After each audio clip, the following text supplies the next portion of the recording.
And let's get popping.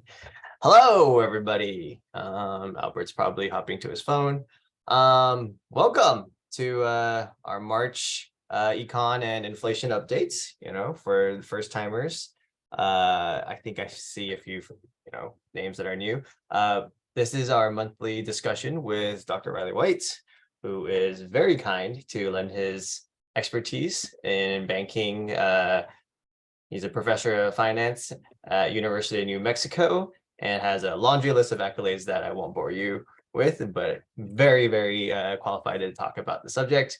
But here we're just going to discuss the monthly CPI update, inflation, how it affects jobs, probably discuss, where it might go with stock options and all that stuff. None of this is financial advice, but it can be leveraged to make your own decisions. And with that, I will pass it on to you, Dr. White.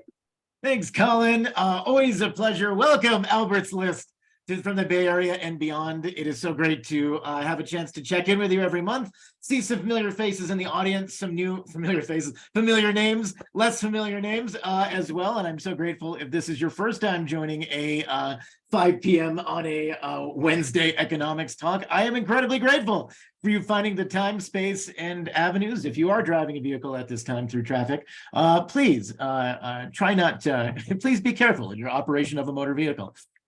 So I'm going to get into these slides today. We have a lot of exciting things to talk about, particularly from different angles. I want to assess and also really encourage you to ask questions in the chat window. I do monitor the chat window constantly, almost neurotically, and I love questions of all sorts and all angles. Even if you have other feedback, I like to read feedback in general and informing ideas you have or things that you want to bring forward. Some excellent commentators here that do an excellent job at this. So, some of these numbers, please read Albert's, of course. Albert, of course, is kind enough to write, of course, the official discretion here. Yes, please pull it over safely into this, when it's possible. But there's a lot of fun things to talk about this week. So we're going to go into them and never hesitate. No such thing. I don't want you to feel ever, wherever basis you have we have some pro economists in the audience and some people who are new to it. Never hesitate on asking questions or clarification. I'm always happy to answer and always grateful for your feedback. So let's rock and roll. Let me bring this thing up here. We've got a whole bunch of shenanigans coming up, and I'm just coming off of a talk I gave. I've been giving a lot of forecast dinners lately, and one of them was for the New Mexico Bankers Association, and we were just talking a little bit about what this year will entail. So overall, right now, I'm Reilly White. My day job is an associate dean at the University of New Mexico, family from the Bay Area, very familiar wherever you're from all these locations. Grateful to see Joe Cardillo here, who hooked me up with the Albert's List connection. Thank you so much for everybody. So yes, champagne, what are they talking to bankers? Champagne and caviar. They don't do caviar anymore. Champagne has been replaced by real pain and choose your own liqueur. Bring it all there. We're going to make this thing happen. So let's talk about this. So let's talk about the jobs report off the top of the bat here today, getting all macro prudential.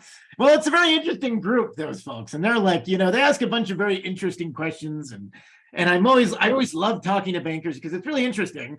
If you're lenders, you have your pulse on whether on the market and the money. And I'm really interested in what they feel the market is showing them, because they're going to receive anecdotal responses far before I receive the aggregate data of everything that we put together. FINRA violations and SEC interns. Yes, those are separate tables at these events. So one of those, please check your FINRA violations at the door. Next, March 2023 jobs report. Here's our summary. How is it? It's okay. What do I mean by it's okay? We gained 236,000 jobs. That is actually if we look to the average amount before this insane economy since the pandemic in early 2020, looking forward to this, a jobs report that had about 230,000 extra jobs is an average reporting good time. So it's good. It's okay. It's okay. Unemployment remains low. Great, 3.5%. Solid. Excellent. Good job. I'm so glad. Pat ourselves on the back. We made it through. Things are sunshine and rainbows and unicorns. But we have some other issues as well. And one of these things, and I'll go down this list pretty quickly here, is we see signs of weakening. Remember, last month we added over 300,000 jobs. This month, we're adding those jobs back in leisure and hospitality, adding them back in places like healthcare, adding them back in places like the government. But now we have 4 sectors which actually lost jobs this month: manufacturing, financial activities, construction. Construction's really important. We'll talk about that, and retail services. And this is a very interesting thing because before we had kind of this give and take. We lost a little information sector last month that rebounded a little bit this month, but now we're seeing more widespread malaise. And let's see what that means and what we're going to do with this. So Albert asked a question. He says, what about the dark pools for AMC and GME? Asking for a Reddit forum. So this is a good question. Albert used the term dark pool. Sounds ominous. Sounds like Darth Vader's operating a non-FINRA approved financial advisory body somewhere. Dark pools refer to securities that are traded outside of the light of the market. So when a firm gets big enough, it often goes publicly traded. And when you're publicly traded, you have to disclose all that financial information that you have on a quarterly basis, among all kinds of other regulatory standards. Now, here's the tricky part. Let's say, and here's why dark pools originally exist and how they might be applied. You're a company like Microsoft, or you're a company like, or you might be a really big hedge fund. And you're like, listen, I've got to buy a whole bunch of shares in this company, or I got to sell a whole bunch of shares in this company. If I do it in the public markets where everybody can see it, it'll create price distortions, which are suboptimal for business. That's a cigar, and I don't know what I'm putting it out on, but let's say it's somebody else. So they're worried about price distortions that come from those markets. So what they do is you can absolutely trade securities, like I can be as Microsoft, go to Bank of America, and we can trade securities outside of the light of the market, but on a pre-agreed price where we say, you know what, I'm going to sell all these shares at $100 a share to you, and then we'll just shake on it, we'll make that transfer, we'll make it happen. That's a dark pool, is how it happens that way. And when we think about AMC and GME, those are really interesting questions because those stocks in particular have been targeted so much by retail investors who have shot them up and shot them down, that a lot of larger investors in the marketplace looking at things where they're worried that they're going to be observed under a microscope, as they properly will be in the public forums of buying and selling these shares. They're trying to do that outside of the light of the public. And that's why that's happening. So let's see. Albert says, I noticed that temporary hiring was up these past months too, which seems to be positive despite FTE layoffs. That's true. Temporary hiring is up, but there's also some notes in the BLS report, some notes. I just invented my own accent. I'm just going to add R's in the middle of sentences. I'm going to add some notes here on the amount of hours people are working, which includes manufacturing, as well as the hour work week, dropped slightly. And usually we like to see as a sign of a strong economy that people are taking on more hours and there's other issues. So we have this simultaneous amount of available job openings that can't be met by a labor force that doesn't match what the economy needs. And then we have simultaneously the workers that are there losing a little bit of their hours. And that's always an ominous sign. So financial activity should rebound for April given tax preparation. We should see those financial activities now, Albert. That's the fun part. So if you want to hire somebody for tax prep by the time April comes along, like if you talk to your friends in accounting or you happen to be a friend in accounting, you've already started what is ultimately your busy season. But this should be picked up then. Aaron, shadow banking. Yes, shadow banking. I love this. Ooh. So what does it all mean when we put it together? What are the shenanigans that are unfolding? And the long story short is I expect that any stock in general, where we look at things like dark pools, any stock that's highly targeted, you're going to see big investors still take positions and try to do it without anybody knowing they're taking those positions. And that's one of the frustrations of dark pools. But when you have other things like shadow banking, financing, other issues, and you have other things in the labor market that are taking place aside from those things. So let's talk a little bit about those. So in this report, we also saw, we've been kind of waiting on this. We have a few waiting for Godot moments that have happened that eventually, ultimately, Godot does arrive. So it's one of those, it's like not like the actual play, it becomes its own thing. But we're waiting for a few things to happen before we start getting worried. One of the things that's been holding out for a very long period of time has been the employment in construction. Construction is really important because it's obviously it builds all the things, and it's often when we think about people talking about or go talk to your nearest banking friend. I'm just kidding. Bankers have no friends. But go talk to your nearest banking friend and ask them, oh, how do you gauge economic activity? They're like cranes in the sky, cranes in the sky. And it's one of those things where they try to figure out how many things are being built to gauge economic activity. Construction is one of those elements, right? Construction employment, despite the challenges, higher interest rates, and at the same time, declining inventory of, say, houses for sale, and also backlog of building, et cetera, et cetera. Construction employment has remained pretty robust up till this point, when right now, even though we are changing seasons and it's becoming easier to build in most of the country, construction employment dropped 9,000, which is not insignificant. And it's something to observe. If this happens a couple months in a row, it's a real sign of potential real estate downturns and outcomes. Why do we care? Construction and attached with real estate, attached with similar fields, is about 10 to 15% of our annual GDP as a country. So it's a big effect overall. And it also might be interesting into which extent that we're going to talk a little bit about banking in general a little bit today, but we're going to talk a little bit about how the Silicon Valley bank crisis that developed into that brief liquidity crisis that has been handled, quote unquote. But what we really have to watch out for is whether bank lending standards have constricted so much that it forces us into a recession anyway, because banks are just nervous. So read dark pools. What I heard was that financial institutions and entities use these to hide financial transactions from the public eye to avoid financial disruption. Exactly right. That's exactly what I was talking about, Colin. When they don't want somebody to know that they bought a bunch of shares. And there are practical reasons for doing this. Let's say you're an asset manager. You manage a lot of different shares at one time. You probably have somebody on a Bloomberg terminal, and if somebody says, I got to sell out of this position because I want to sell out of it, you can't sell all those shares at once. What happens is we have so many algorithmic trading mechanisms, computerized trading mechanisms, and similar entities out there that search for volume spikes, that you can't do that. And the other thing as well is that what a public market does is it matches buyers and sellers, right? So there might physically not be enough people willing to buy your shares from you when you sell them, and that can create weird market distortion. So there is a real purpose in having a dark pool and shaking hands behind the scenes with somebody, but whether it's being abused or not by other things, absolutely it happens a lot. So the GME saga's thesis has been riding on the fact that there's something called a short squeeze, aka short sellers being forced to cover, would force the price higher. Can dark pools be used by short sellers to cover massive short positions without causing an upward squeeze in price? This is really interesting. So the question is of course, so that's a good question. One thing that you can observe though, as a nature of market data, is the number of short interest, or as a measure of this tells you how many people are betting a stock will go down. And those of you in the audience who are like, this got really technical really quickly, Reilly, can you back this up? Can you reel this in a bit?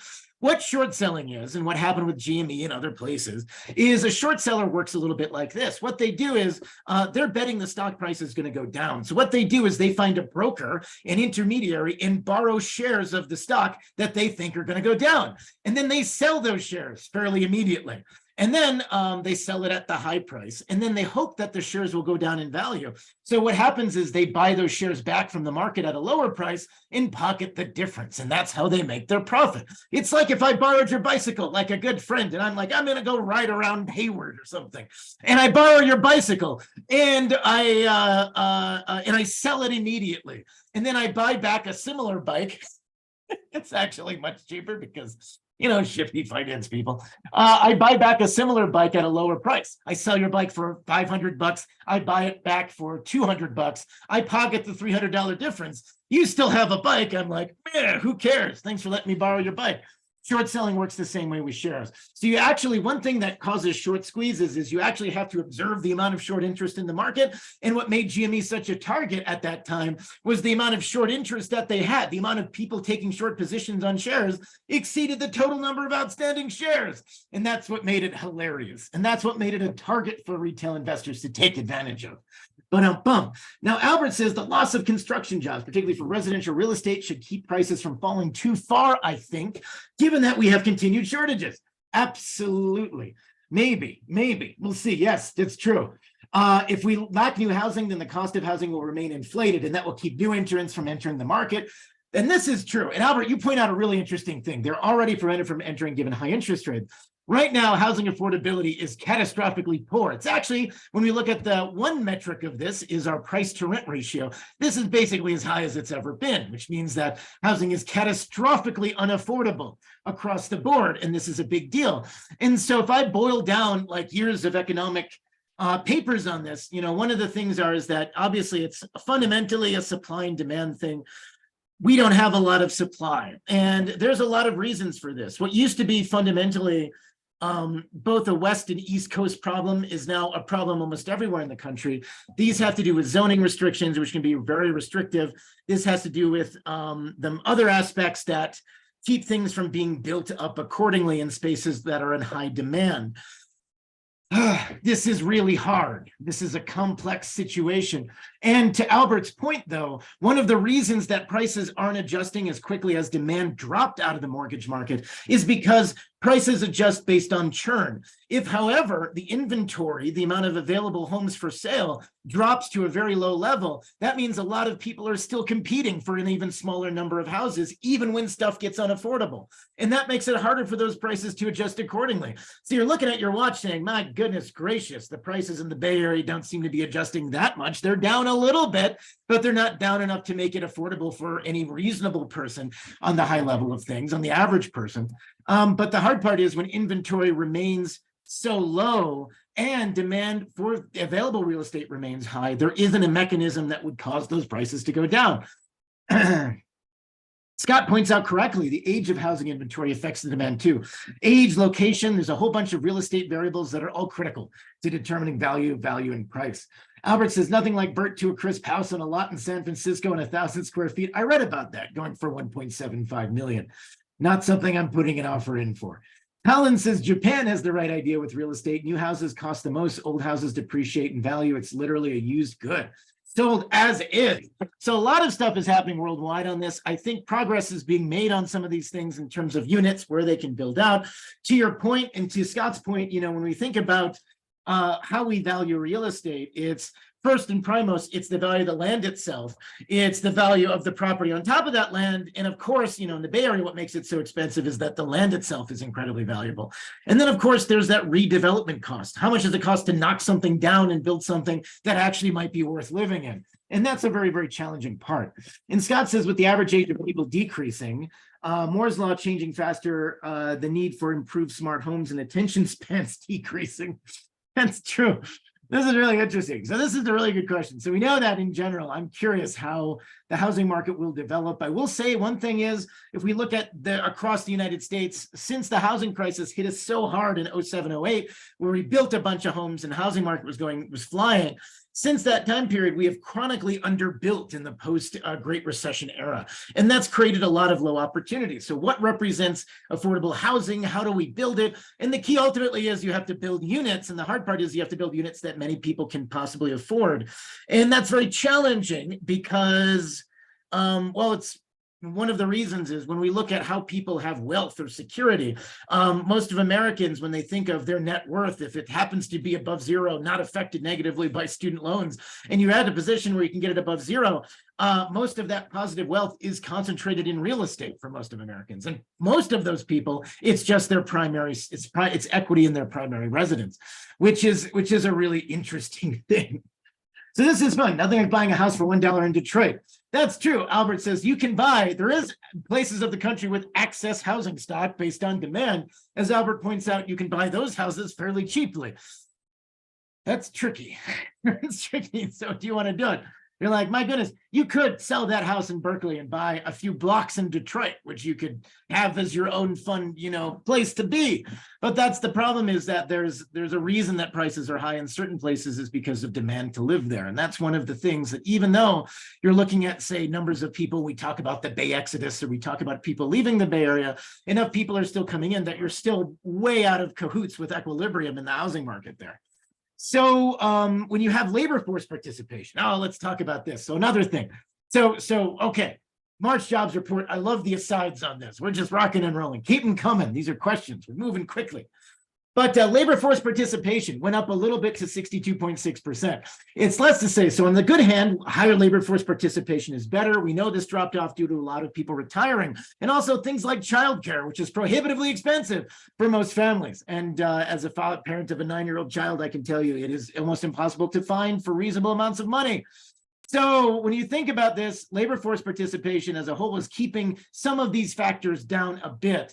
However, there's some things to suggest that why are people potentially coming back, if at all, to the labor force? Some of that may be due to consumer stress. Right now, a lot of our indicators, from credit card debt to emergency 401k withdrawals, those are higher than we've ever seen them. And so there is a question of affordability that's driving this. Although a positive thing to report, it might have negative reasons why it is positive. Wage growth remains about 3% annually. Again, that's below inflation across the board.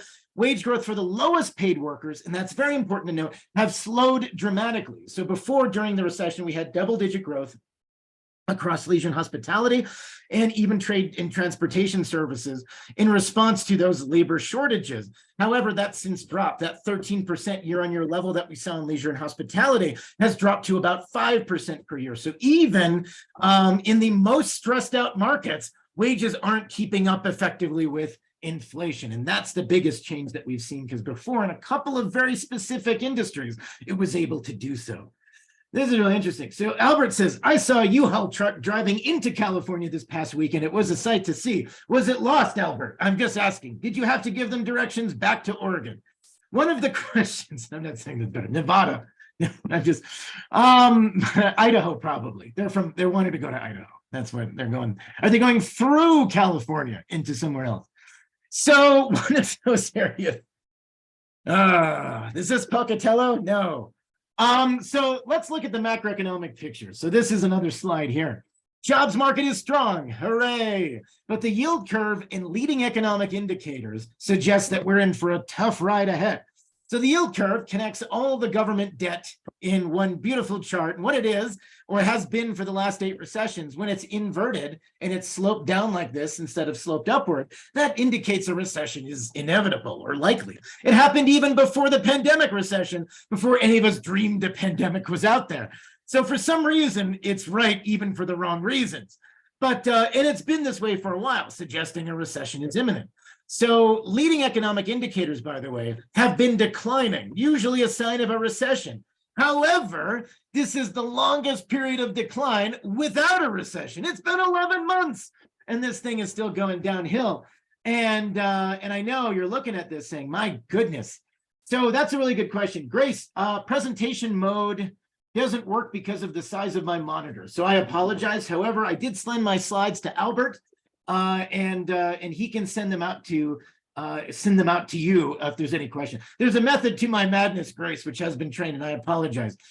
But yes, you can ask for the slides directly too, or Albert can post them and use them and sell them and cross off my name and put Albert's name. You heard it here first. Anything's possible. So Colin says, is this one of those things where the longer it declines without a recession, the worse the recession is? Not necessarily. You know, halfway through, that's the fun part about this. Nothing really makes sense in that way. It is possible, and the question of how severe a recession might be is still up in the air. Is this, could you make the slide preview on the left smaller? Okay, let's see if we can do this. Okay, I will, there we go. How about that? Does that help a little bit? Rock and roll, there we go. Yay, okay, boom goes the dynamite. Thank you, Grace, thank you, everybody. Trying the best I can. I like to read all slides. Make sure you have a monitor of at least 67 inches in diameter to view this presentation properly with appropriate 8K resolution. So on this is one of those. Please buy the Albert's List. This is my sponsor, Albert's List. Please buy the official Albert's List technological equipment to handle this presentation. Albert does sell them online for $10,000 a monitor. Anyway, so let's go down here. So let's keep rocking it on. Yes, Colin with the questions. What are leading economic indicators? Oh, I'm glad you asked that. It's a whole bunch of things that you would not normally care to read about, but they are highly irrelevant. So let me see if I can bring up, I'll just read them off by one. They're things like manufacturing orders. They're forward-looking indicators. And I'll get the index for you here to see what this is. 10 leading economic indicators. They're everything from GDP, industrial production, consumer spending, inflation, home sales, building, construction spending, consumer spending, all the shenanigans. And so what they do is they track them and they can put them together in a little pile. And they say, okay, let's figure out which one of you got, how many of you got worse, how many of you got better. And when the overall sense is they've gotten worse, the index drops behind. And the index has been dropping for a very long time now. And so these are a lot of things that deal with I guess, the stuff that isn't fully completed, but they indicate where we're going. So for instance, and we're going to do another section on manufacturing and service orders on this other one that also shows a little bit of red flags. Albert says, I keep reading from bankers how there's an expectation of recession by sometime this year. Most of them are selling a service. So how many of them should we take seriously? Right. I know this is fun. We'll ask this non-aligned faculty member into this question, what's going to happen here. This is really tricky. Now, the hard part is that there's not really, and I know many people are selling a service, but there's a great economic incentive to be right about something rather than be wrong about something. And if we look at just the economic data and advice, it's hard to look at all the data out there. We have stacks of data this high that suggests that a recession is coming. And it would genuinely be a tremendously wonderful surprise if we don't fall into a recession. I would clap, everybody would clap, the bankers would clap. I would take them seriously, but note that nothing is certain. There is uncertainty in all prediction. Prophecy is usually not a very profitable profession unless you're talking about economics, when your job is literally to predict the future and then be somewhat wrong about those outcomes. So we're reading some very scientific tea leaves into how it works and how things are happening and sort of looking at the best judgment as to where this happens. We know that history repeats itself, as is often said, but however, it doesn't really repeat itself the same way. And I'm even going to borrow from Tolstoy, and I'll argue that and I'll adjust a Tolstoy quote to the economic field. And I'll say that every happy economy is basically the same, but every unhappy economy is unhappy for very different reasons. And so the question is, the source of our unhappiness is yet to be fully understood. And until that is fully understood, we can't really have a good idea of how severe, long-lasting a recession might be without seeing what exactly is being affected. So I would wait a little bit on that question. I love it, and I love where you're going with it. So leading economic indicators, all the stuff that looks forward-looking into where the economy is going suggests that we're continuing to go down, but that's interesting. So let's bring in our old friend inflation. So today I had it was a very slow news day in our neck of the woods. So I was talking about inflation on our local news station today. And inflation, we actually had a really good report. So this is the silverest of silver linings that we had today. Inflation hit 5% and continues to fall. Last month, it was 6%. And we expected a 5.3% number. We, being the field of economics and finance, we hit a number below this. That's good. Hooray. Let's celebrate and be totally cool with it. Entirely possible, Colin says, to have net short positions on the market and are now encouraging it. Absolutely. Take everything with a grain of salt. It's just really hard. I understand. I like that we're now at the point where recessions have been so hyped to a point now where they're like, who's being paid for this? Who wants this to happen? Can we self-fulfill it? Of course, human nature can. We absolutely can drive ourselves mentally into a recession all the time.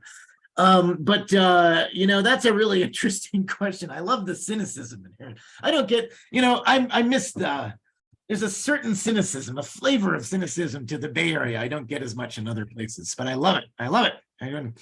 So Colin, I hear you. So who's making money off of this? And, WTF barbecue. So what do we do with this? So this is a really interesting question. So let's see. So the reality is we have a consumer-generated economy. Consumer spending is about 2/3 of our economic GDP. If we boil it down to how people spend money. So the question is, are people going to continue to spend money? Are we going to empower them to do so? With a strong job market, they can. With a weaker job market, they probably can't. So we're keeping an eye on a couple things.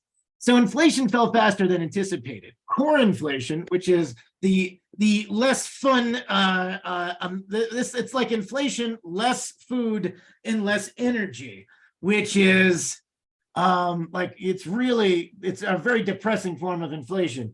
But that actually went up to 5.6%, driven by those lagging economic variables, which include things like rents, shelter costs, which shot up last year. About 40% of core inflation is based on shelter.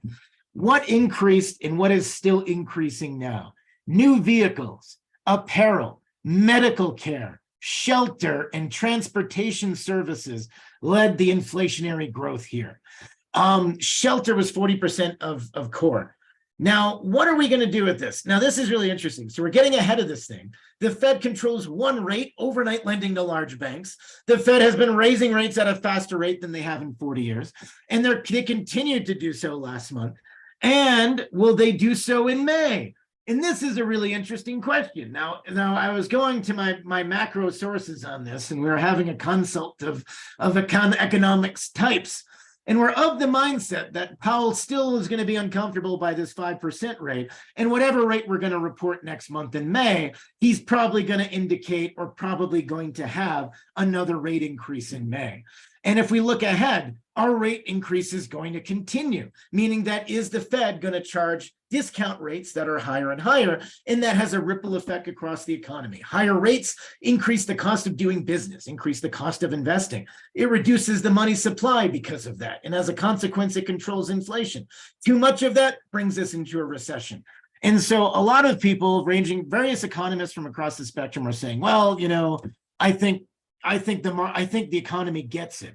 And this is where we have this differential. This is behaving, the economy is unwinding in a very typical timeline compared to the pandemic of 2019, which was exceptional by all manner of it. Everybody's waiting and saying, my goodness, is it a recession? Why isn't it a recession yet? I had a mayor of one of our towns ask me, Reilly, where's your recession? I'm like, I didn't say this. We just went through a banking crisis. I said, you may have a recession. And I still think we might have one. And I still think the odds are greater than 50% that we'll have one because we're unwinding at a rate that is typical. It's not like an immediate thing where we wake up tomorrow and there's an 8% unemployment rate. This is kind of how it looks. Job growth starts coming down. We see weakness in other parts of the economy spread to other places. And then what would really do it is if we have continued earnings losses among large publicly traded companies in particular, that forces more layoffs across different sectors, then you have got yourself a recession. I think if we had an unemployment rate a little bit above 4, 4.25, 4.5, that's enough of an adverse change that would be a demonstrable inflation. So anything above 2% is not what the Fed wants, right? Albert Collins, right? So since we're at 5%, Jay Powell probably isn't done. I agree. And that's a really good thing. So do you think Jerome Powell is done yet? I don't think he is. He's been pretty clear about the aspect that inflation seems to have more detrimental effects than a moderate recession might, even when pressed around those issues. So I suspect he will rise, and I'm curious what the data will show for the future. If we can get it into the low 4s at some point, my hope is that that will then stop, and then we'll start. That's our biggest chance, our best shot at avoiding a recession is we hold off on additional rate cuts, but we also have to reduce inflation in a meaningful way. So they're balancing both things, and it's a rough ride out there. All right, why is it a rough ride? And I showed this in the last month's presentation, but I got to show it to you again. Consumers are stressed. Bank card delinquencies, retail delinquencies, automotive delinquencies, consumer finance delinquencies are all up. Now, credit quality is still good across banks, but they can't maintain that credit quality if more of this bad stuff keeps happening. So let's take another look at the recession and why, and inflation, I'm sorry, and some reasons why this is. This is a Joseph Politano chart. He's on Twitter. You can find him. He has all kinds of interesting observations about the economy. Collins says, how do I buy credit default swaps on bank card loans? Asking for a friend. That's another, that'd be a great, that's a good Joe Cardillo training boot camp right there. So Joe will help out. One thing I'm gonna say, just putting Joe in positions. No, he'll do it ethically. Inflation now mostly comes from increases in food and core services. So look at the mix of inflation. So first of all, before early 2021, we didn't know what inflation was. We're just whimsical babes in the world of economies. Looking at this and saying, we don't know what inflation is. What is inflation? I understand it theoretically, but unless you were hanging out 50 years ago in various capacities, as some of you were, you don't remember it as well. So the hard part is you look at this now, and inflation had a couple of different flavors. The type of inflation changed over the last 2 years. It started with things, and what happened was we had a slew of things happen in early 2020, 2021 and leading into 2022. First of all, a stimulus pushed back, really boosted the economy, but came with a collapse of our supply chain. That sent goods, core goods, which are that purple chart, increasing to at inflationary levels that we hadn't seen in a very long time. Core services increased more gradually. So services, goods are tangible objects. You can touch them, feel them, trade them. They're widgets that you build machines out of, things, aircraft parts, all these things that can fall into goods that build the things that make the other things happen. Services are transactions between that don't involve a tangible good. So everything from, you rocking and rolling with consulting or lawyering or business services or programming, all that stuff that can be done if you do it that way can be viewed as a service. The cost of services has gone up considerably, but that growth is slowing. Energy shot up, of course, at the Russian invasion of the Ukraine, among other things. That has since come down. And actually, for the first time in March, our energy actually lowered our overall inflationary rate. It was a drag on inflation. Notice that it's negative because our 12-month year-on-year change in gas prices is actually negative. And that's a really good thing for the economy. But when we look at other things like food, still rocking and rolling, very expensive. You tried to book airline tickets recently. Airline tickets are up 17.7% year on year. I had to. I got all kinds of academic conferences. I'm like, I'll take my family. And I'm like, this is great. They're international. They're fun. They cost an arm and a leg. So they're very, very pricey and all of these things. And even that's when you're flying, packed as a sardine in the very back in the very possible cheapest seats. Because rule number one of finance is don't spend more money than you have to. But keep an eye out for this changing thing. And what the Fed has really paid attention to is that increase in core services. It looks like it's leveled off. And our hope is that with rates being as high as they are, those service level inflation will also start to tick downward. Now, when we think about other things, another way to look at this, where inflation is and isn't, 12-month change, a lot of inflation in airfare, pet products, rent, food at restaurants, food at home, housing. Indeed, all the stuff that makes living worthwhile. On the bottom part of it, it's rental cars, used vehicles, and gasoline, all down. IT hardware and services also down. School books and supplies only up marginally. College tuition actually looks favorable in this regard, which is why I'm saving this chart for future use at a budget meeting for the state. U.S. inflation moderate. How does U.S. inflation look across the country? So interestingly, the Northeast part of the country has the lowest relative inflation. Right now in March 2023, we look at the data since then, the West in particular has been hit hard, particularly the Intermountain West. California and the West Coast, a little bit less, but still rocking and rolling slightly above average. Regional expectations and differences often are driven in this case by shelter costs. So here's what I'm talking about. So SVB, Silicon Valley Bank, you sat watching in awe and horror as last month, this very large bank unwound. The Fed took a long time to sell it. They finally sold it. What does this mean? Now, we know SVB was different than your average bank. It was different than your average bear. It had a large number of assets held as securities. Those securities were long-term bonds. But a lot of banks hold bonds and a lot of banks hold long-term securities. But they're most famous, of course, being a very particular type of bank with a very particular type of lending regimen that focused on private equity, it focused on startups, focused on a lot of the cool Silicon Valley stuff. Now, one question you have to watch out for is, it's not the bank failure itself, it's what people do in response to the bank failure that matters. So when we think about this, SVB had a fallout. Does that lead to tighter lending standards? And this is the really hard part. So when we talk about lending standards, I'm not saying that we should. I'm not advocating for loose lending standards where everybody gets everything. But there are decisions you make as a banker that occur at the margin. Is this person worthy of credit? I evaluated this. I don't want to take a risk right now. When you're worried about deposits, when you're worried about balances, this has an effect on the lending environment. And that's one of the most surefire ways you can pull back an economy. Right now, they did a survey of a senior loan officer survey across the country, the willingness to lend to consumers. And right now, it has been declining. Willingness to lend sounds like would you lend to a consumer? It sounds like such a weird banker question. And they're like, no, I don't want to lend any money. I want to keep it. No, it's a very interesting dynamic because you're looking at this and saying, what does this mean?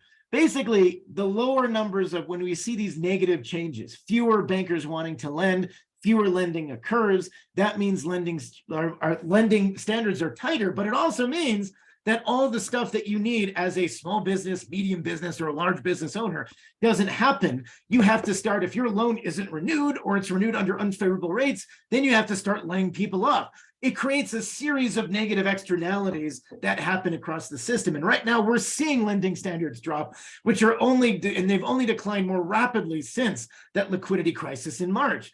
And this is the key part is that as much as it's hard to say, a lot of our fates regarding our economic growth and development rely on banks being able to find good high credit quality people to lend to, but also keep the money flowing across the board and keep money going to where it is and keep supporting the businesses that have them. And if this dries up, then it creates a series of negative consequences, which do result typically in recession. So another bad news bear article for us. But then on the other side, so that's the negative side of banks. I'll show you the positive side of banks. So preliminary data going up until the end of last month show that the trends in U.S. deposit and loan growth have basically remained consistent. They're not all good, they're not all bad, but let's talk a little bit about them. Chart at the upper left, small banks, deposit growth, 2023, have not been good. People have been moving money out of small banks into larger banks. This is their worst year, but this has been happening for about a year, and it was made particularly bad in March. See that decline in March where the red line goes, that's the Silicon Valley Bank effect, everybody. Now, large banks' deposit growth has actually also been declining, interestingly. So you're looking at large banks. So if they're getting money in large banks, Reilly, where's the large bank deposit growth? But large banks it's been a bummer for large banks all through 2022. Notice that their minimum deposit growth level that they've hit previously was in 2022. 2023 looks equally bad. This is because banks give you really low interest on the deposits they have. When interest rates are high, people go elsewhere to find yield. And so they're taking money out of banks and putting them in other places. Colin, I hear you have a question. I might be reading this chart wrong. Yeah. Does the small bank's deposit growth is negative? Oh, yes, it's very negative. Yes. Doesn't that mean they're hurting? Yes, they are hurting. Oh, yeah. Okay. Small banks are negative and large banks are negative for 2023. Okay, it's negative for everybody in banking. The negative in small bank is kind of a giant drop. Because of Silicon Valley, Colin. That was right. In March, Silicon Valley, that big drop in 2023 is the Silicon Valley bank run. So what happened? That freaked people out from their banks, and they said, is my bank gonna keep my deposits if I have money in it? And so they moved money out of small banks because they were worried they might fail. Okay. And some of them put them in big banks, but if we look at all large banks to the upper right, that value still went down even through March, just not a lot. Notice that there was a little bit of a blip positive in March as people from small banks put deposits in the larger banks, but larger banks are still seeing deposits go out the door. And it's because large banks of all kinds, small and large, give a certain interest rate on deposits, and most of those interest rates are very low. And right now, interest rates are so high, large depositors who would typically go to a bank for something like a safe security deposit or something else are going to money market funds. They're going to other things that generate more money that isn't necessarily held at a bank just because they want to earn yield. They don't want to earn 0.5% when they could be earning 5% or 5.5%. And so it's a shift of concern. And what's concerning for banks in this role is, what powers their confidence in their loan growth across the economy is the strength of their deposits. In addition to obvious things like keeping capital ratios high, deposits are important because that is the fuel by which they can then lend to other folks. And if they're looking at deposit numbers doing a nosedive like this, they'll be less eager to lend. And as a consequence, that will have downward economic issues for us in the future.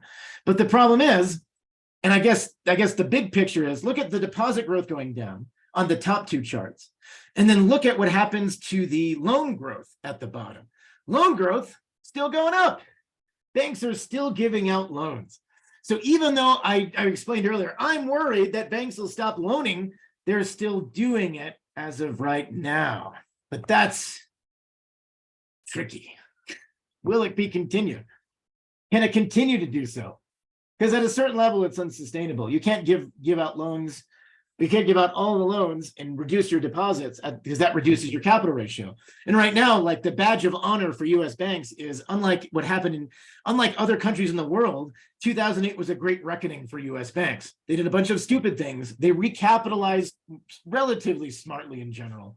And then their capital ratios look really good compared to international banks. But those things are going downhill. So Scott says, does the fact that the 2022 blue line matches the max limit in the upper left? That's right. Lower left and lower right charts indicate any inevitability of the 2023 downturns in deposit growth. It is interesting to note that when we look at, and this is from a data that extends only back to 2010, so it's not historical in the sense that it doesn't go back to like 1980. But to Scott's point, like the growth in 2022 of deposits was historically high. Like it was a historically high growth of small bank deposits. Across the country, we were flushed with cash, stimulus money, all that stuff. People piled on that money. And they put it in small banks when they could, neighborhood banks, other things. Now savings rates are lower, other things, large depositors are more nervous about small banks, that kind of a thing. Yeah, always unsustainable. Thanks, Scott. Yeah. Inevitability. That's our part. We can't keep losing deposits and increasing loans. One of those things has to give. You got to build those deposits, and I don't know where those deposits are going to come from, or you have to cut back on lending, and that's what we're looking for. Wow, this is great. What do you guys have? Questions, comments? Yeah, so we have these unsustainable deposit yoinks. I kind of wanted to be like, is the SVB fallout and the Credit Suisse weird thing related?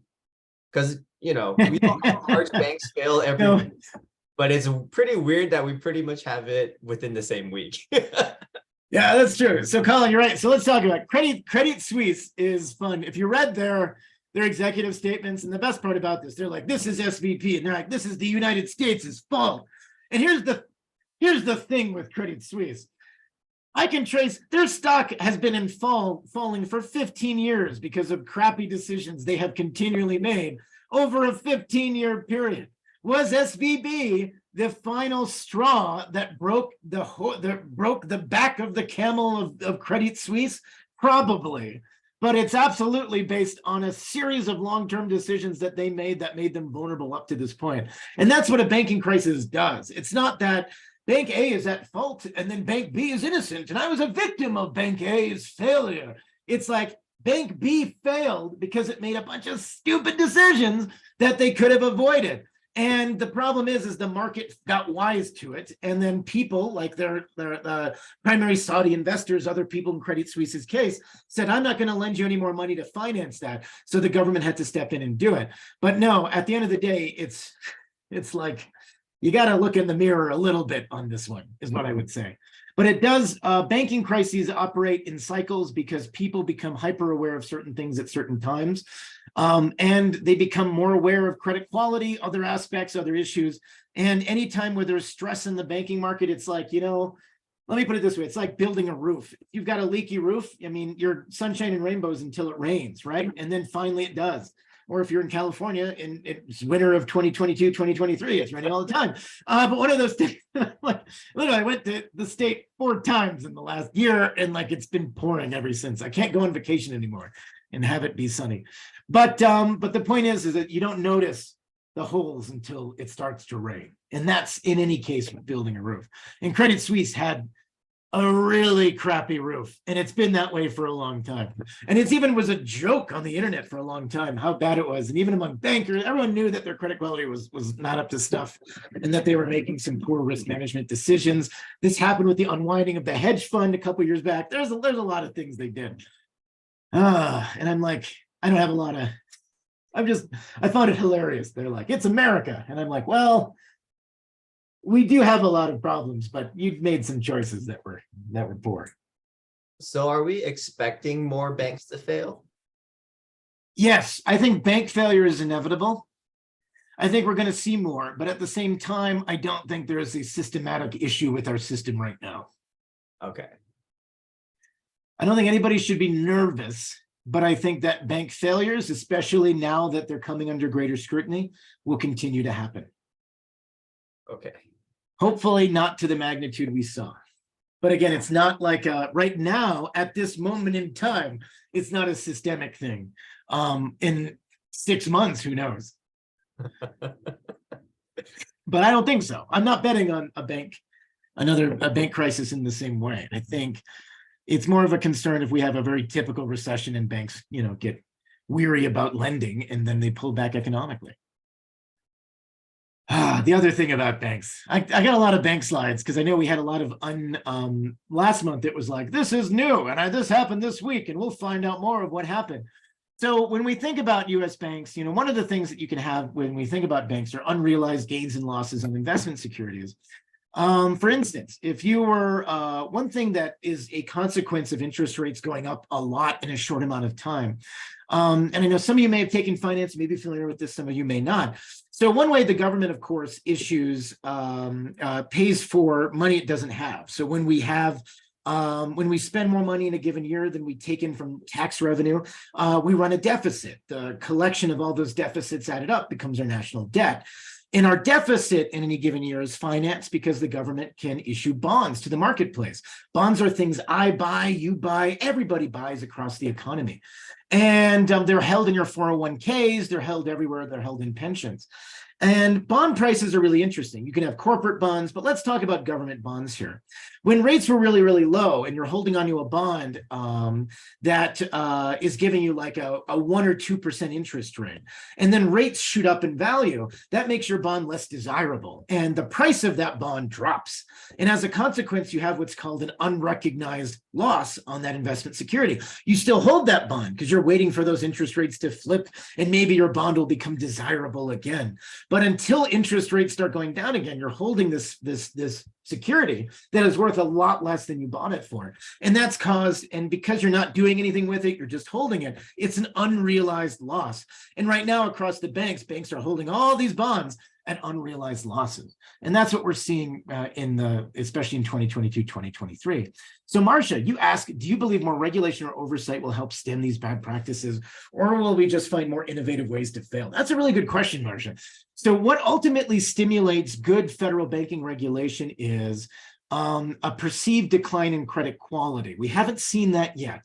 Or as what just happened, a way that an unanticipated risk to regulatory issues. And one issue that's come out of particularly the Silicon Valley Bank concern is that the federal regulator, and banks are regulated by different entities. It used to be the Office of Thrift Supervision, and that was rolled. There's a bunch of other things that regulates all banks. FDIC regulates a lot of banks.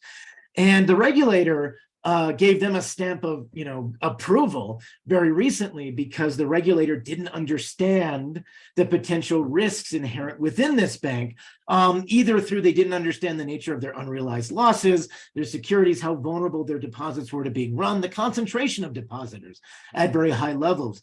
And so what this will lead to, hopefully, Marcia, is that bank regulators will step in and take a more watchful eye on things like, well, if 97% of your depositors are uninsured by the FDIC and your money is invested here, here, and here in terms of long-term securities, that makes you vulnerable to macroeconomic risk, but that's not currently part of the regulatory playbook. But my hope is that it will, and to that point, we will result in better and more careful regulation around that. But to your point, I think banks will still find more innovative ways to fail because that's sort of the financial cycle. Colin says there's only so much policymakers can do because regulation is limited. Human stupidity and greed is limitlessly creative. Absolutely. Well said, Colin, and correct. Albert says regarding bank failures, we're to look at the 2023 superimposed on the timeline of 2007-10. Where would we be? Somewhere in the spring of 2008. That's always a good question because it always unwinds differently. And this is not really what made 2008 bad. Is that was a crisis of credit quality. We had a bunch of banks shifting around mortgage-backed securities, other things, big short stuff. And the banks didn't understand what they were buying, selling, and what the marketplace looked like. Everyone held really bad assets that nobody knew was really bad assets. And so it was a credit quality issue. Here, we have not really seen the credit quality side of this. Even though we're seeing signs that credit quality will deteriorate in the future, it hasn't yet. And until we reach that point, we're still in kind of a preliminary basis with these bank failures. So I would argue it's a very different system right now. So Colin says Moody's had a grade A rating on Silicon Valley Bank less than half a year ago. And Forbes listed SVB as the number 20 on top banks last year. God, Forbes lists. It's like if you make the 30 under 30 in Forbes, or you happen to be evaluated by Moody's, it's like a curse. It's like something disastrous is going to happen in a very short amount of time in your life. And this is the fun part about this. So I know Moody's well. We study the Moody's bond matrix in my graduate classes for my MBA students, and they know exactly how Moody's goes and evaluates credit quality based on these metrics. And there's the fun part about these metrics is that you wouldn't capture Silicon Valley Bank's nuances with the metrics that they're currently using, weighted in the way that they're currently using. And that's a very interesting thing. So I know this is the finance professor, and he's like, what an interesting thing to figure out new ways banks can fail. And the economy is like, no, this is bad. How many banks are doing this? And so we're still early on that question. So money market funds, the other side of the places where people put money, places to generate high interest. Money market funds have been just raking in the cash. $304 billion in the 3 weeks leading up to March 26 entered money market funds as people were trying to earn higher yields in bank accounts. So people often shift, it's not always this way, but they shift money out of deposits and into money market funds. And that's happening. So increasing exposure to commercial real estate. So this is a really interesting one. So the trickiest part here is the longer rates remain high, the more pain we're going to receive. So right now, there's about $270 billion of commercial mortgages that are expiring this year. That's a really big number. So the banking industry's exposure to commercial real estate actually accelerated during the pandemic. Banks started buying a lot more commercial real estate. So this is everything from that mini mall to that regular mall to that pizza place and everything else in between. Small banks increase their share of commercial real estate from a little bit more than half to over 70% of the total amount of money floating around that lends to commercial real estate, making commercial real estate really, really important. And what's one thing that a lot of people don't have a good handle on of what's going to happen is that so let me break it down a little bit. When you take out a commercial real estate loan, these are not typically like your mortgage loans. They're not amortizing loans, meaning you don't pay back principal and interest at the same time. They're often interest-only loans. And because they're interest-only loans, that means that at the end of term, 5 years or 10 years, that gets renewed after review from the financial analyst in terms of determining the credit quality of the credit, or it doesn't get renewed and you have to redo this. And what banks are, every time banks got all these loans, companies got all these loans from banks when interest rates were much lower, and now they're going to have to adjust. As more of this money comes online and as more of this stuff happens, you're going to see consequences. You're going to see smaller firms start cutting back on investment planning. Debt service is going to be higher, and that's going to reduce the amount of money they have for hiring people and maintaining interest. So it's all this stuff. Albert says, I saw JP Morgan declare there to be commercial real estate recession soon, and Salesforce has fully vacated one of its San Francisco offices. The amount of available, that's really interesting. In San Francisco, I was just reading about the availability of downtown office space and other locations in town are now at significantly higher levels than before. SF being in a death spiral, it's tricky. It's tricky to get out of this. This explains why banks are so hostile to remote work. Bam, down. Supplier deliveries. So other forward-looking indicators, other bad news. Did you guys want some more bad news? Can I give you some more? Can we do some more bad news together? So supplier deliveries for services in orange and manufacturing for blue have fallen off the path. So in other words, we're looking at stuff that's coming in, supplier deliveries and manufacturing, the stuff that supplies manufacturing. And so there's two things for this. Optimistically, you can be like, oh, everyone's inventory must be full. Or Scott says, please, sir, may I not have some more? This is all good, Scott. It's very solid, it's a solid situation.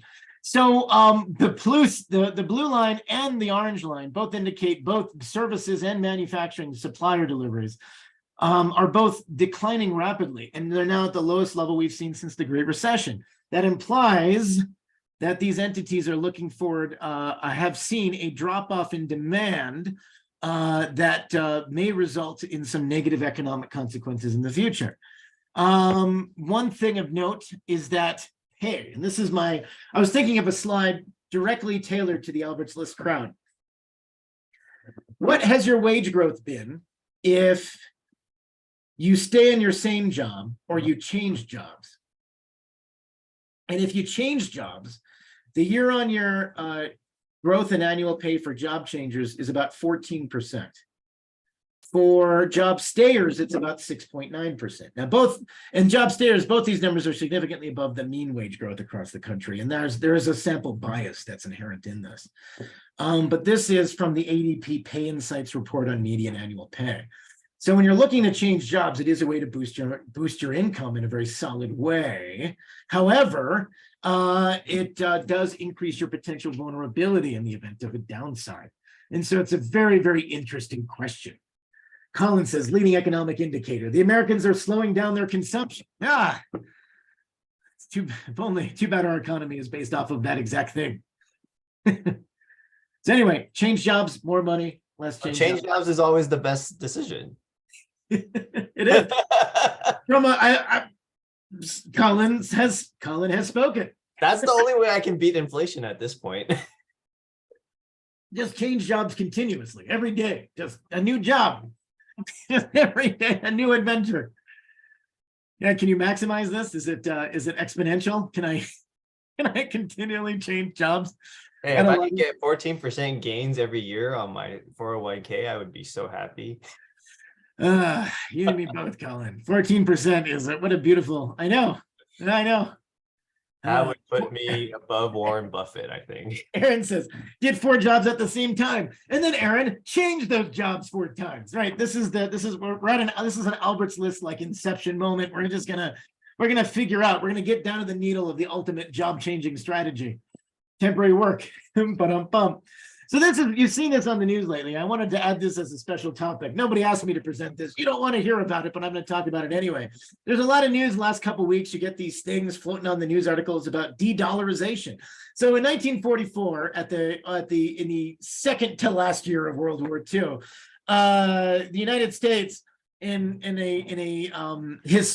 I think in a bit of fascinating trickery, invited everybody to Bretton Woods, New Hampshire, a hotel in the White Mountains of northern New Hampshire, and they invited all the countries to come there and talk about what the world would look like after World War II. And I suspect that the United States, we closed and locked the doors and stopped feeding their representatives because they decided that at this point the post-war economy would be based off of the U.S. dollar, with the U.S. dollar being the only currency that could be exchanged for gold. We were going to be on a gold standard, but to buy gold and sell gold, you needed US dollars, and every currency had to go through the US dollar to make that happen, which is one of the reasons why oil is priced in dollars, one of the reasons why the dollar became a reserve currency worldwide, because of the United States was not damaged significantly economically by World War II, and as a consequence, we took advantage of this to the very utmost degree. Now, we know the gold standard unwound in the early 1970s, and as a consequence, since then, we've had free-floating currencies. There's been a lot of discussion about whether or not, though, a lot of people are unhappy with the level of dollars they maintain as reserves and the amount that dollars are used for international currency transactions. However, the US dollar is still the most dominant form of international currency out there right now because it is so usable, so pliable, and so manageable. In the long run, I would point out, though, the amount of the aggregate share of how big the US economy is relative to the world will continue to decline in favor of economies such as China and India coming up and getting more powerful and more wealthy, and there is downward pressure on this. But until there is, at least over the short term, a catastrophic regime change, it's unlikely that we'll see that effect affect in a meaningful way the current status of international markets as they stand. Yeah, people are working multiple jobs using ChatGPT. These are hilarious. Albert can earn commissions for job velocity. Oh my gosh. So So anyway, to yeah, kind of was that cover? summarize, the takeaway is the dollar is still strong. No, dollar still, whether people like the dollar or not, the takeaway is everybody still uses it. So people complain about it. People hate it. They don't want to use it. They want to use something else. In the absence of something else, though, happening where somebody can say, oh, it's the Chinese yuan or the rupee or something else that can come across and do it, or some basket of currencies that represent big currencies, they continue to use the dollar primarily. And that's the really interesting thing. But it won't be sustained forever. But it is an artifact of this day and age that the concern about de-dollarization is probably overblown. I see. Oh, AI, how will it affect work? Maybe for a future webinar. I like that. That's a long discussion. Let me dig into some research on that, Albert, and I'll be happy to. Maybe next time around, we'll talk some AI stuff. I'm going to a conference in Chicago in a week and a half, and that is it's an education-based conference for our accreditation body, and they're all about AI now. So I'm going to go to these sessions and read about it and talk about it.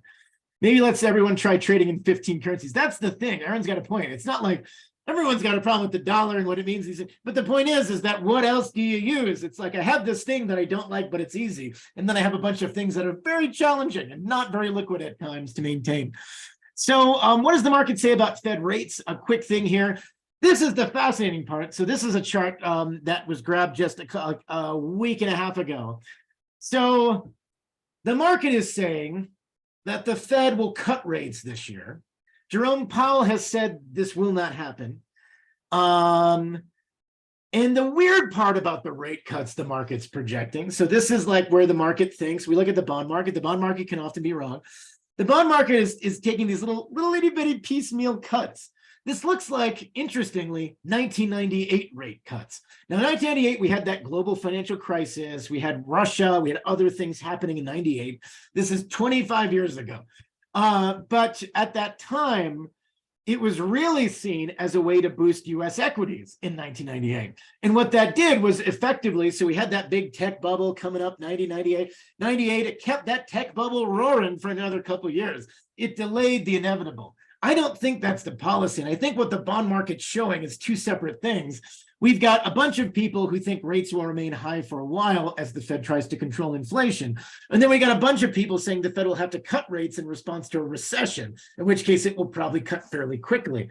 So it's a combination of those things that I think are averaging out to look like 98 rate cuts, but that's an assumption.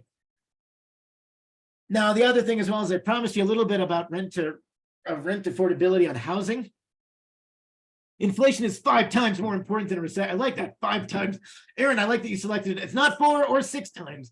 I think that's Jerome Powell's belief as well. And a recession is something that basically Jerome Powell's like, recessions are things that we can deal with cyclically. Inflation is something that we really have to get behind.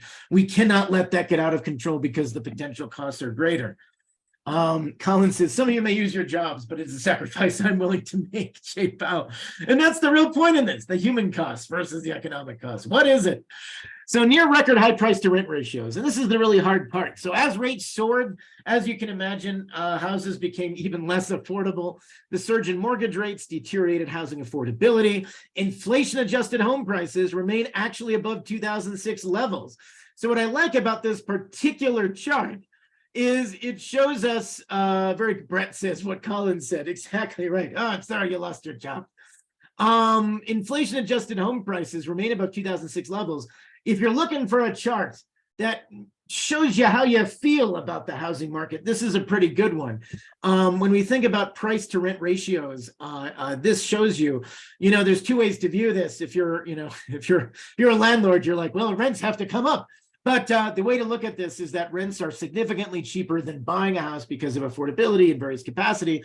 And as a consequence, prices have to come down to reach equilibrium.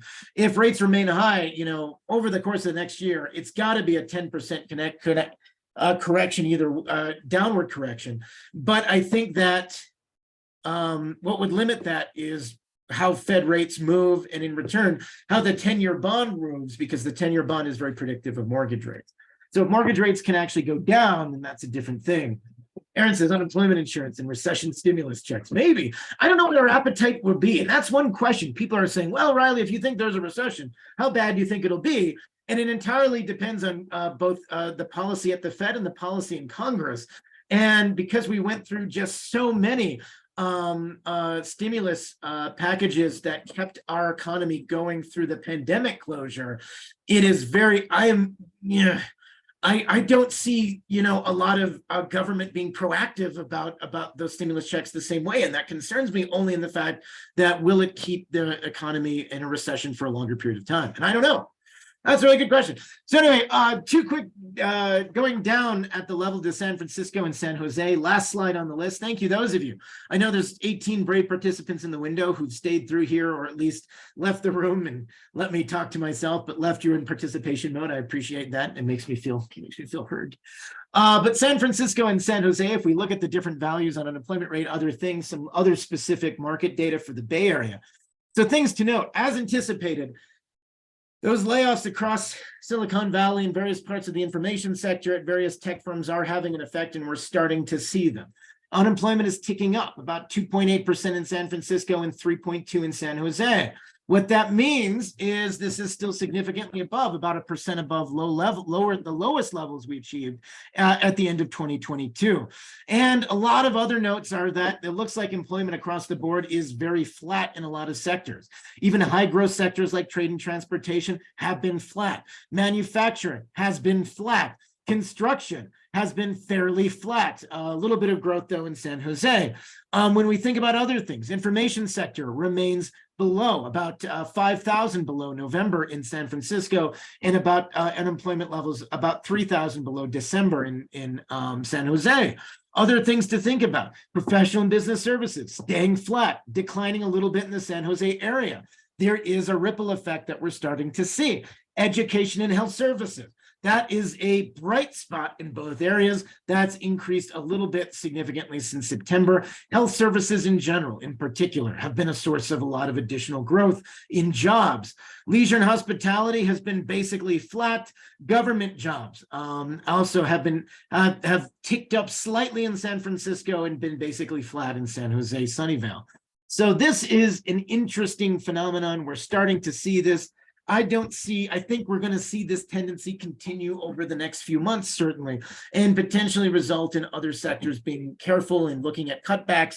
It's going to be a rougher road ahead. But again, it's going to depend a lot on how the national economy performs and a lot of what the Fed does. All right, 7:16, that leaves some minutes for some questions. Colin says education and health services almost doubled in half a year. Where do you see that? So I know that we're up. Education and health services went up. They have about 160,000 employees in San Francisco. That's up from about 151,000 in September, about 8,000. Education and health services in San Jose. And by education and health services, it's often mostly health services. That went up from 185 to 192.9. So it is the brightest spot in the local economy, as a shift from the information sector into health services, which is very interesting. Oh. Yeah, no, I was kind of reading it wrong. I was looking at the percent change, because it went from like, whoa, to 6.7 and then back down to 5.4. And I was like, what happened there? I know, right? I know, like, oh my goodness, it went down. Yeah, it's everybody lost. The old job. That's the okay.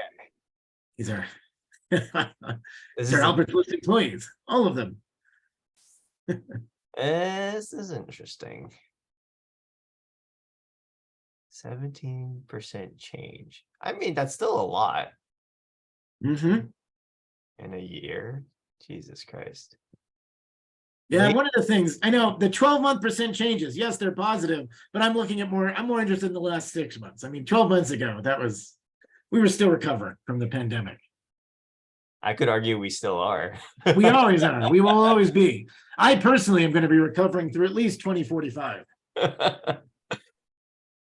Oh man. Okay. Anybody have any questions? What do you guys have? Aaron says public sector pension issues at scale. Boom. Ooh. We got a rough road. For job seekers, what would be the best way they can use this chart? I think that's a very. So here's the bottom line. And this is going to be tricky because this is an observation right now. Cycles change, needs change. Bottom line, be aware of what the market wants from you right now. Right now, though, it is tricky across most sectors in the Bay Area. If you're looking for somebody, if you're looking for an industry starting mass hiring, it's not happening and not evident in the data. If you're looking at companies, we know the companies laying off people, where are they being absorbed? Are they going out of state, or are they also going to be part of other sectors? I mean, really, at the end of the day, apart from just literally health, this conceptualization of health services, which is sort of a thing, that's like a demographic bet. So if you have something that's related to the healthcare industry, I'm actually most bullish on you at this moment in time. And that doesn't mean you're necessarily a doctor or nurse, but somebody who might be in support of the healthcare service sector. So you might be, your clients might be healthcare workers. You provide business services, programmatic support, structural support, technological support for health services. That's going to continue to rise because, as you know, demographically, spending wise, all of that's pushing in that direction. And also, incidentally, they typically do well during recessions. Not all healthcare, certainly voluntary or non-critical healthcare is often vulnerable. Things like dentists do poorly in recessions, but on the other side of this, though, necessary and fundamental healthcare, end-of-life care, other things do pretty well. Brett says, well, my head and my long ago MBA says this is true. J-POW wants people to lose their jobs. Why? Why is this trade-off we need to have? Are there no other new economic theorems under the sun? Brett, that is a really good question, and it's a really natural and human question. And this is the hard part, right? This is the problem of aggregates. So I have a situation where I'm looking at, I have these two negative outcomes in front of me. One is that we have inflation for a period of time. What are the costs of inflation? We know inflation has negative costs towards investment, wages, consumer confidence, support, growth, all of those things. On the other side, you have economic costs of a recession. And the recession costs are often more easily visible for people. This is losing your job. This is having to change jobs, being under severe stress. When we look at this in aggregate, this is the really hard part, is they're taking a completely top-down view on this situation and looking at it and saying, the negative economic impact of inflation is well documented. Recessions can be recovered from, and they have policy tools to do that. Inflation can be economically devastating because of its long-term effects on investment. And they're weighing them and saying which is worse. And to Jay Powell and his knowledge that he had, he's looking at this saying, it's worse to maintain high inflation than it is to go through a recession. And that is his view. And it's, Brett, and that's the hardest part about this, Brett, is you and I and everyone knows that there's nothing more devastating than losing your job or being worried about losing your job. But that's the hard part though, right? Inflation is something you can deal with if you have your job. But at the same time, it's like death from 1,000 paper cuts versus death immediately from an execution. You have two things that both harm you in very different ways. And the decision on this in aggregate is taking the inflationary route, even if it affects the negative impacts of the economy as a whole. And that's the hardest decision to make. I like Albert's thing. Advice for job seekers. Yes. So few takeaways for job seekers today. So regardless of whether this is, do your best to build up your credibility, your resume, all of the things. When there's any negative economic roads ahead, it doesn't mean it's something that you have to spend every day about fighting and worrying about. But at the same time, do what you can to prepare yourself for any external and downside risk, and also prepare your resume in support of any future job opportunities. Good news is when you switch jobs, you do result in significantly higher wage impacts across the board, and that's been the case for the last couple of years. But at the same time, when we also look at this, it may potentially make you more vulnerable in a negative economic situation. Best situations to be in right now across our certain healthcare firms, certain healthcare entities who are exploring mandatory or other required health services for individuals. They typically do very well, and I won't go anything from There's a whole slew of subsectors of the medical fields that are doing quite well, and supported services are most bullish on it.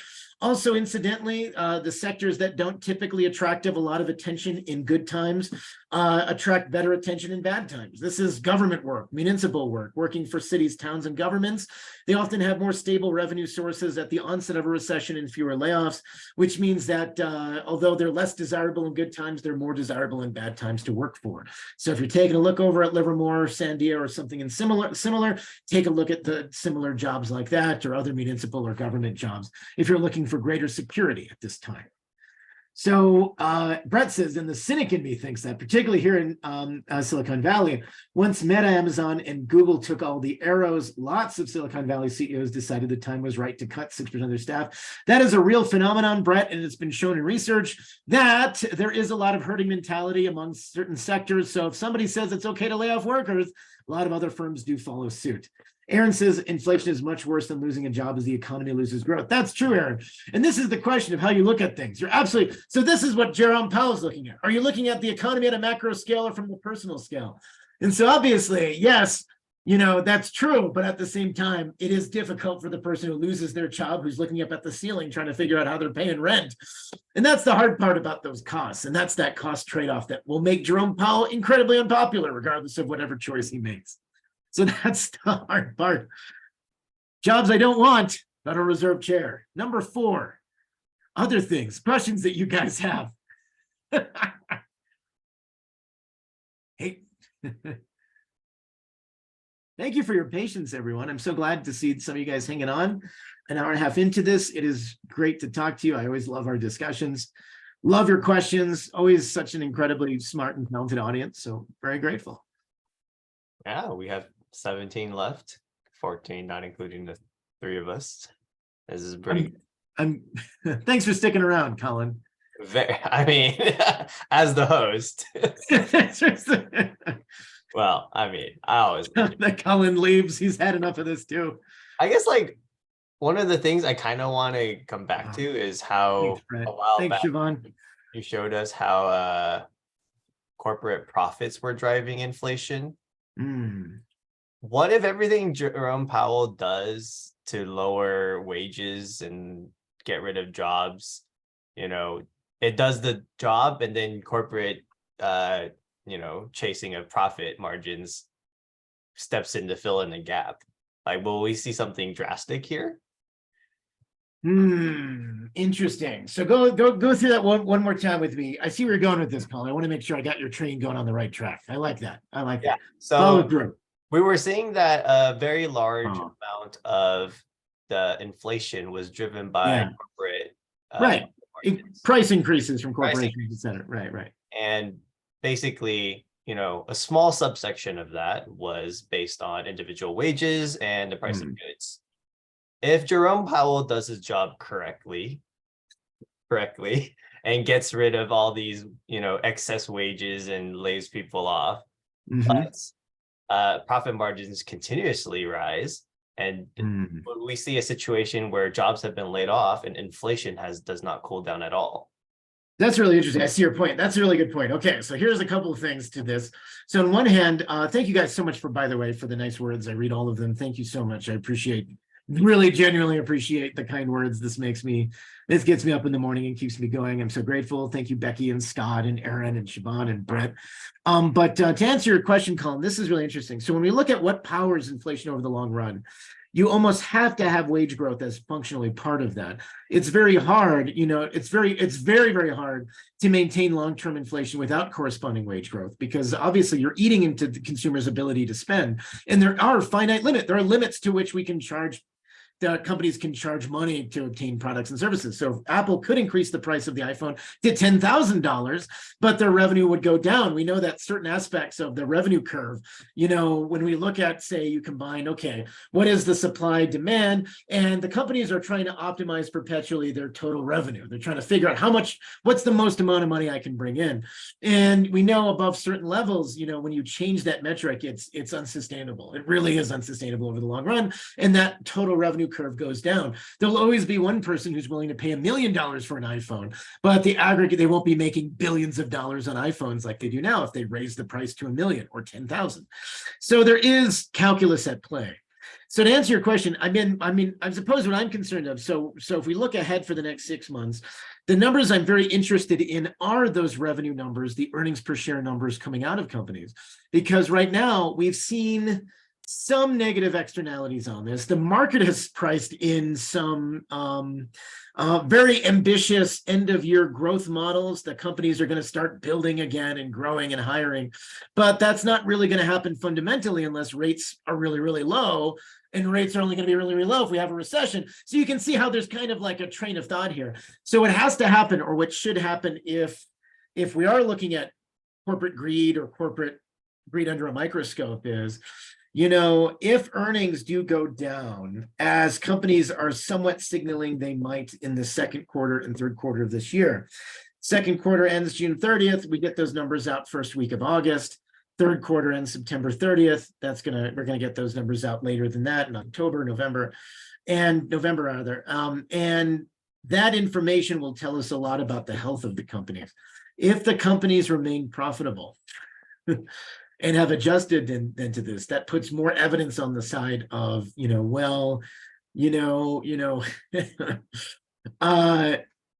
there are, how do I make this more likely? That puts more evidence. If companies did not show wage decreases, the good news is they should also logically, but not always, maintain high levels of employment. I suspect what will happen is companies will show downturns in certain sectors that will lead to job losses in certain sectors, and as a consequence that will push our unemployment rate up. It doesn't have to be a lot, just 0.5% or 1%, into what we would call a potential recessionary level of negative externalities. That I think is more likely. I think inflation is going to be really hard to do without wage growth.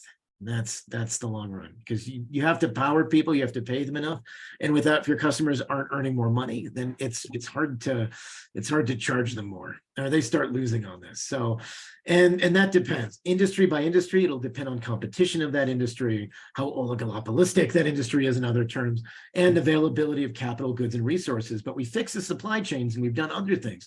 So I don't think there's a lot of issues that I think will be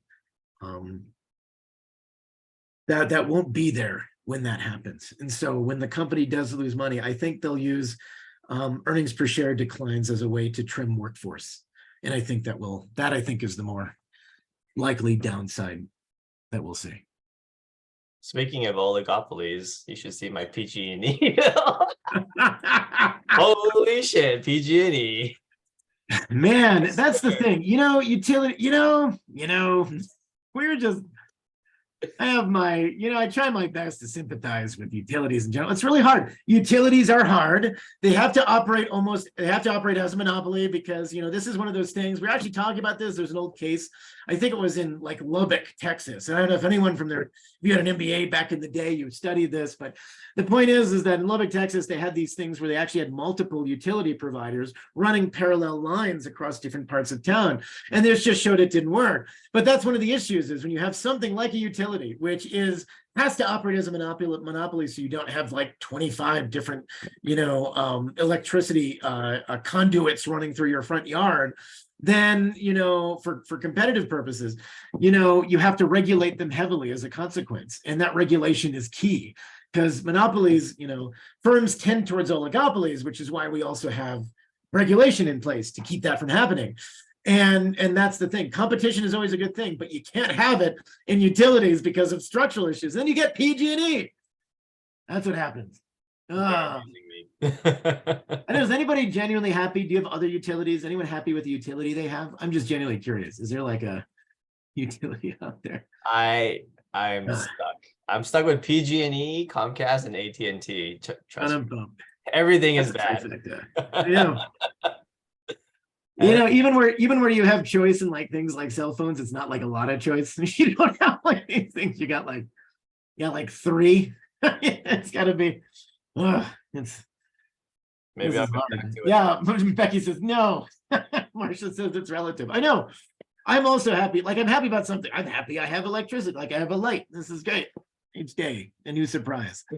But yeah, it's expensive. It's hard to do this. There's a lot of questions around how we share and how utilities can share cross state boundaries involving things, battery capacity on renewables, this other stuff. This is all going to be part of a really fun logistical question in the next 20 years as we get this sorted out. But hopefully we'll enter a period of energy, looking at how to make energy abundant so that can power energy while also being, environmentally conscious and thoughtful about where we're going on this adventure. So, monosopy, labor cost pressures will kick in as yield inversion recession goes full force. Bump, bump.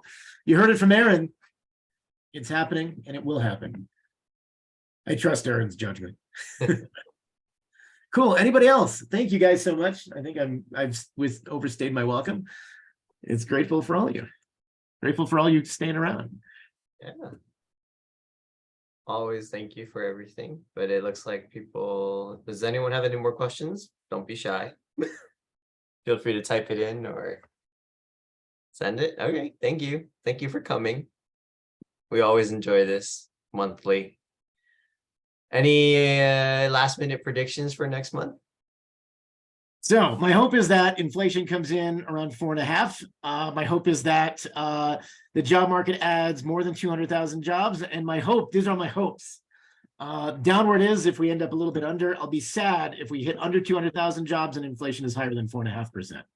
That's my, it might happen. It might happen. Like I was hearing about how I think Middle East was cutting oil production. And my immediate thought was, well, that just sounds like gas prices going up again. Yeah, it does. That's a really interesting part. So on one hand, OPEC isn't the same OPEC it was 50 years ago when the United States, we produce a lot of oil now. We're the leading oil producing country, which is ominous. But we have a lot, and I happen to live in a state that's the second largest oil producer. Thank you for those revenues. But on the other side of it, you have the question of what that does to oil prices. The market, when that happened, the announcement happened, oil prices shot up from the 70s into briefly higher territory in the 80s. I think in the long run, the futures market on oil is, and this is a really good question about this. I was just asked this question. And so futures are a good way of showing how the market is predicting the future, and they're often wrong. And the futures market had oil tending towards $70 a barrel. I don't think OPEC's cutting back will have a huge issue with this, huge issue with long-term viability, because at the same time, when oil prices rise, US, other countries start making more money outside of OPEC. We start drilling more. The issue is, of course, is on the other side, and there's two things. So one is that oil 75 to 90 is probably best case for oil producing states and those revenues. I think more likely oil will be cruising in the 60 to 70 range, or try to be in that range, barring international crises. And I think in the worst case situation, and by the way, oil price prediction is a fool's errand, and everybody can be wrong about this. 7 years ago, 2016, when oil prices dropped from like $100 a barrel to $50 a barrel. I'm a board member of the CFA Society in New Mexico. And so we have this contest. We bring in all these smart folks and we all guess the price of oil the next year. When oil went from 100 to 50, the best guess was 88. And that's horrible. That's a horrible guess. So when oil prices do drop, we often don't see it coming. But in the event of a demand shock, like a recession or consumers demanding less, oil prices could, in the worst case, be in the 40s, but it won't be a situation like we saw back in 2020, which was uniquely devastating, where oil prices were negative. So I don't see that happening, but I think that I would enjoy worst case is really 40s and 50s for oil, which means cheaper gas for hopefully most people. Cheaper gas sounds good. I gotta buy a more fuel efficient vehicle, but I gotta wait for car prices to drop too. Yeah. Albert says, do you still think we still have a chance for a soft landing? Yes, I still do think we have a chance for a soft landing, but I still think a soft landing includes like a recession light. And when I say that, so a recession light would look like the Fed increases. So the Fed stops increasing rates after maybe May, maybe they had another quarter point. And then they're responsive in a very proactive way to negative leading economic indicators by cutting rates. And hopefully that would jumpstart affordability for things like shelter, housing, other things, jobs. So there is a way, there's a path forward, but it's tricky. It's soft landing or hard landing. Hard landing, soft landing to me is still like a light recession. So if I think it's very hard for us to not have a recession. Let's call it that way. That's the softest landing. So that would be like 6% unemployment, something like that. I think we could hit. So, okay, that's a really good question. So I think my most likely bet, I just did this today, is I had to come up with a bunch of projections. Right? I have a lot of side hustles, like everyone does. But I have this other thing. I had to come up with a bunch of projections for a client involving the projections of certain economic data. And I am projecting a national unemployment that will probably hit in a soft landing in the 5s to, I think I top out at like 5.8 on my unemployment prediction, but that's my hope. But it could be worse. And if it's worse, I'd say 7% hard landing, 5.5% soft, 4%. That's not a landing, and it's more of a light pillow. It's more like something you picked up at Home Goods. It's not really a landing. I think we have some landing to do. We have some landing to go. All right.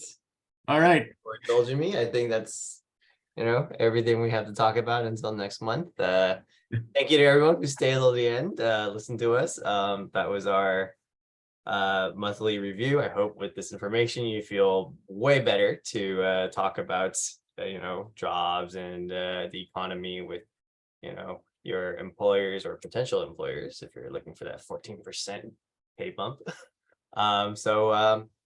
Thank you for join us next week. We will have a recording of this online within a week, and have a nice evening.